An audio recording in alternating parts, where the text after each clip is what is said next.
Hello friends, I am Vaibhav sir और आज मैं आपको अपने फर्स्ट जावा प्रोग्राम को एक्सप्लेन करके डिटेल में समझाऊंगा कि उस जावा प्रोग्राम में किस वर्ड का क्या मीनिंग था। इस क्लास में हम सीखेंगे explanation of first Java program, access specifiers क्या होते हैं और कौन कौन से स्पेसिफायर्स जावा में हमारे पास हैं। एक और चीज जो हमें समझनी होगी फर्स्ट जावा प्रोग्राम को अच्छे से समझने के लिए, वो होगी स्टैटिक स्टोरेज क्लास। तो आइए हम शुरू करते हैं अपने जावा प्रोग्राम से।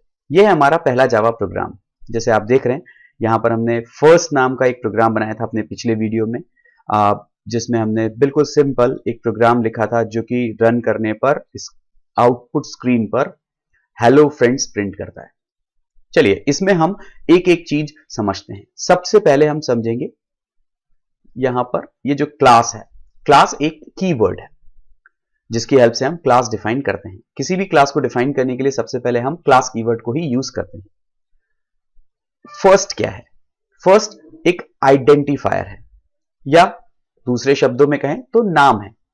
हमारी ये जो क्लास है, इस क्लास का जो नाम है वो है फर्स्ट। अब आगे बढ़ते हैं और ये समझते हैं, यह है पब्लिक। पब्लिक एक एक्सेस स्पेसिफायर है। अब ये एक्सेस स्पेसिफायर्स क्या होते हैं, इन्हें अगर समझना है तो पहले हम समझ लेते हैं कि एक्सेस स्पेसिफायर्स क्या होते हैं। हमारी क्लास में डिफरेंट टाइप के मेंबर्स होते हैं। अब वो मेंबर्स या तो फंक्शंस होते हैं या डेटा मेंबर्स होते हैं, और उनकी एक्सेसिबिलिटी मींस उन्हें कहां से एक्सेस किया जा सकता है और किस तरीके से उन्हें एक्सेस किया जा सकता है। ये दोनों चीजें हम सेट करते हैं एक्सेस स्पेसिफायर्स की हेल्प से।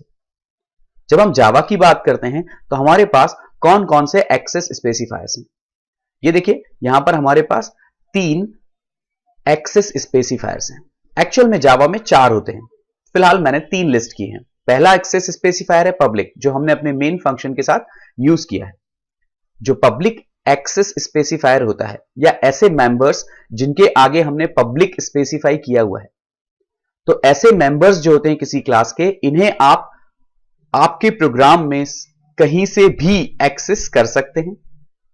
बट अगर आप किसी क्लास के पब्लिक मेंबर को एक्सेस करना चाहते हैं तो उसे एक्सेस करने के लिए आपको उस क्लास का एक ऑब्जेक्ट लगता है, और उस ऑब्जेक्ट की हेल्प से आप उस पब्लिक मेंबर को कहीं से भी एक्सेस कर सकते हैं।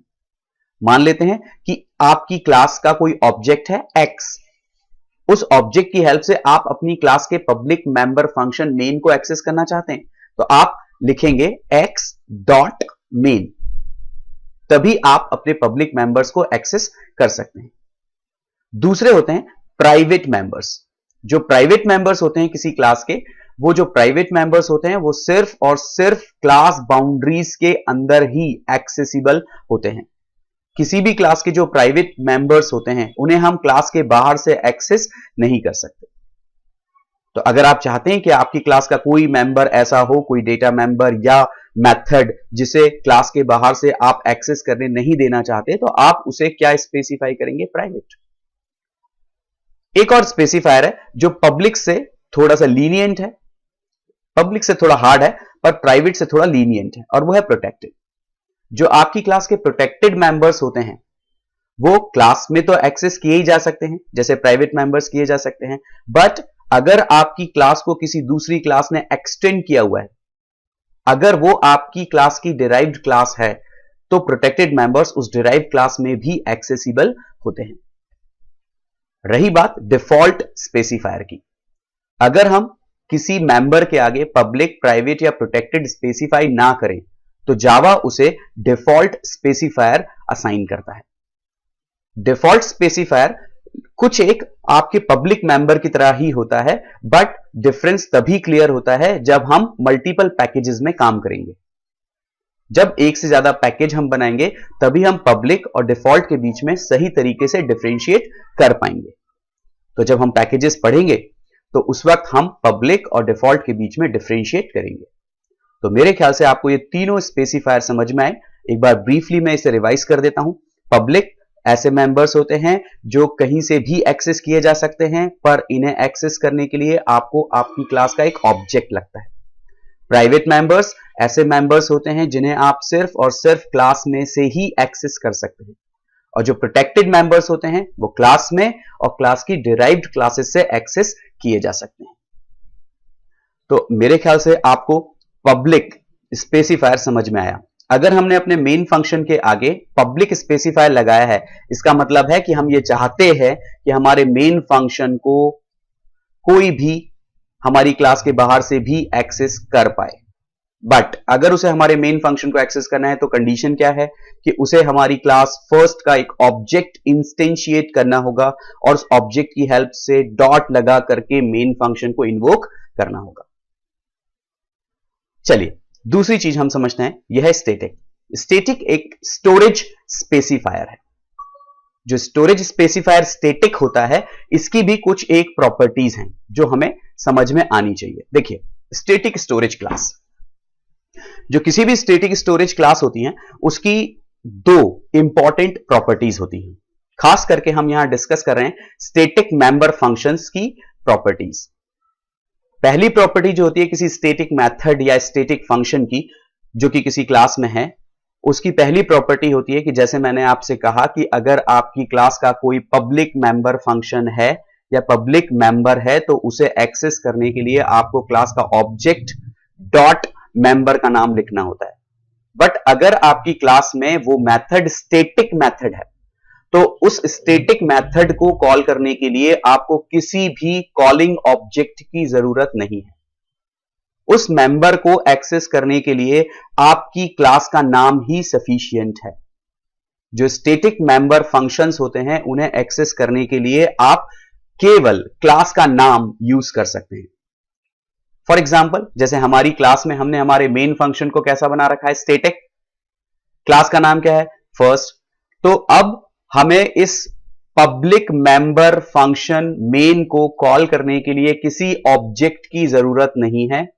हम इस पब्लिक मेंबर फंक्शन मेन को कहीं से भी अगर एक्सेस करना चाहते हैं तो चूंकि ये स्टैटिक है तो हमें लिखना होगा क्लास का नाम that is first dot main. That means अगर आपका स्टैटिक मेंबर फंक्शन है तो उसे इन्वोक करने के लिए आप क्लास का नाम यूज करेंगे, ना कि आपको उस क्लास का कोई ऑब्जेक्ट क्रिएट करना है। आपको ऑब्जेक्ट क्रिएट करने की जरूरत नहीं है, आप सिर्फ क्लास का नाम और डॉट लिख करके ही उस स्टैटिक मेंबर फंक्शन को इन्वोक कर सकते हैं। मेरे ख्याल से आपको स्टैटिक मेथड की पहली प्रॉपर्टी समझ में आई। स्टैटिक मेथड की जो दूसरी प्रॉपर्टी है वो भी है, बट ये स्टैटिक मेथड्स पर रिस्ट्रिक्शन है, और वो ये है कि अगर आपकी कोई स्टैटिक मेथड है, किसी क्लास में एक स्टैटिक मेथड है, तो वो उस क्लास के केवल स्टैटिक मेंबर्स को ही एक्सेस कर सकती है। उस स्टैटिक मेथड में नॉन स्टैटिक मेंबर्स एक्सेसिबल नहीं होते।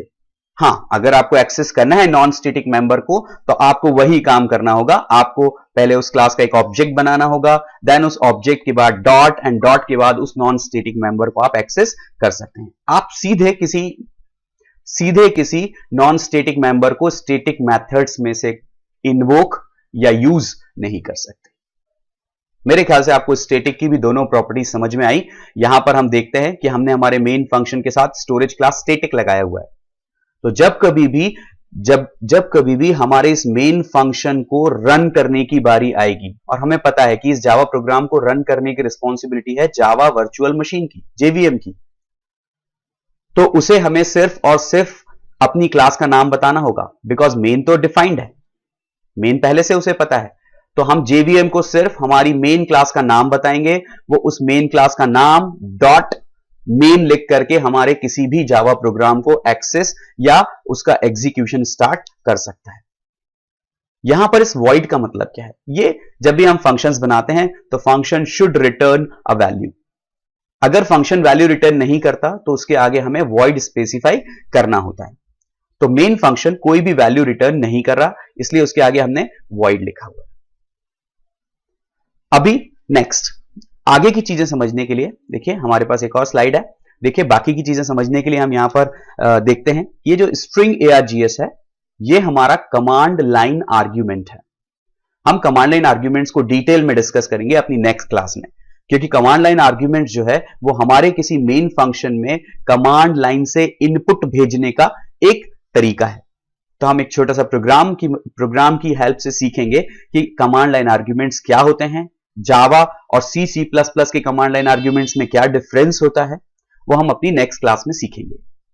यहां पर सिस्टम क्या है, तो जैसे दिख रहा है आपको एस इज कैपिटल, और नेमिंग कन्वेंशंस कहते हैं जावा के कि if first letter of a word is capital that means it's name of a class. तो सिस्टम जो है वो किसी क्लास का नाम है, एंड दैट्स इट।